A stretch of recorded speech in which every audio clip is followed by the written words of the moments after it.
Hey guys, welcome back to a new video. I'm Stephanie West. I'm a licensed counselor here in the state of Michigan, and I'm the owner and operator of In Progress Counseling. So the whiteboard has a whole light thing going on, and so that bums me out, but we're gonna send it anyway because I really wanna use the language that's up on the whiteboard here. What we're going to talk about today is the moment of choice we have, and frankly, what drives our decision making. So a few weeks ago, I was finishing up the 6-part series between Andrew Huberman and Dr. Paul Conti talking about emotions. You guys, I can't speak highly enough about how digestible and understandable the language was that they put around mental health and growth and wellness. I really encourage you to check it out if you are at all inclined towards mental wellness. What I will say, 2 to 3 hours per episode, 6 episodes, it is an investment. It's like a part-time job to get through that series. I do recommend it. It's so good. But some of the language that they gave, which I want to invite us into right now, is the understanding of, again, what drives the decisions that we often make. And so up on the board here, there's 2 words. There's the word arousal and affect, or the effect, okay? So arousal is the chemical piece that happens when something sudden happens, something unexpected, something frustrating, something scary, something exciting. We have a deluge of chemicals that go off in our body. So if someone just starts pounding on my door here, what happens is I startle, and adrenaline has gone from my adrenals into my core, and even possibly some fear is flooding, or some cortisol is flooding, a stress response. That is a chemical reaction. We cannot help that that has happened. That is the launching point for decision making. So up here it says arousal is the chemicals that happen, but affect is something totally different.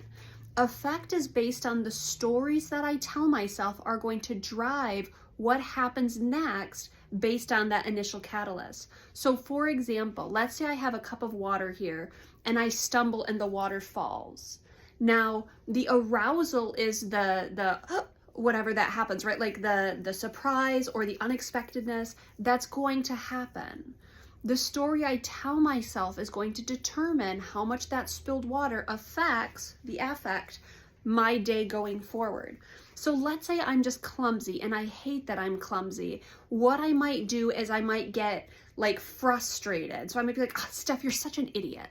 So the story I've told myself is you're supposed to be so perfect, Steph, that even something like tripping, that should not happen. You should be so beyond reproach, you should be so perfect that at all times be on guard, do everything perfectly.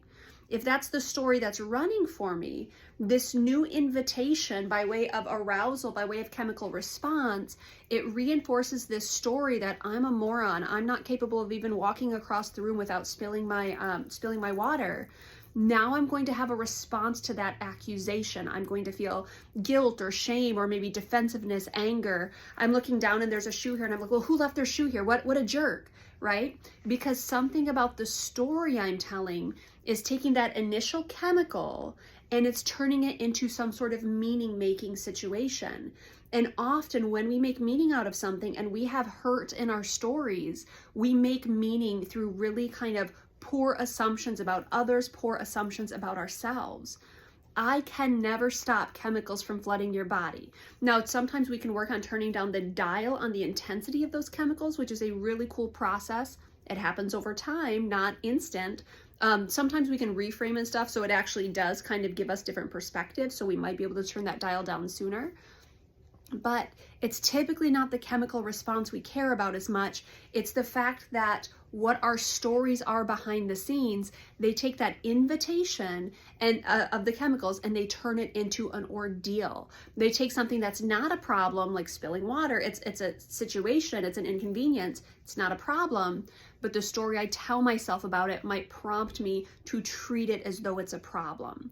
Now, to be clear, there are things in life that are problems, but how we think about them will choose the degree of intensity with which we experience distress. And so often we ask ourselves, what's the story running there for me? Really, Steph? You're not allowed to trip? You're not allowed to spill your drink? You're not allowed to make a mistake without questioning your entire ability as a human? That's a story we have to work on. So the arousal is the chemical. It happens to all of us. The affect is the choices we make. It's the stories we tell ourselves. Sometimes our stories need a whole lot of editing.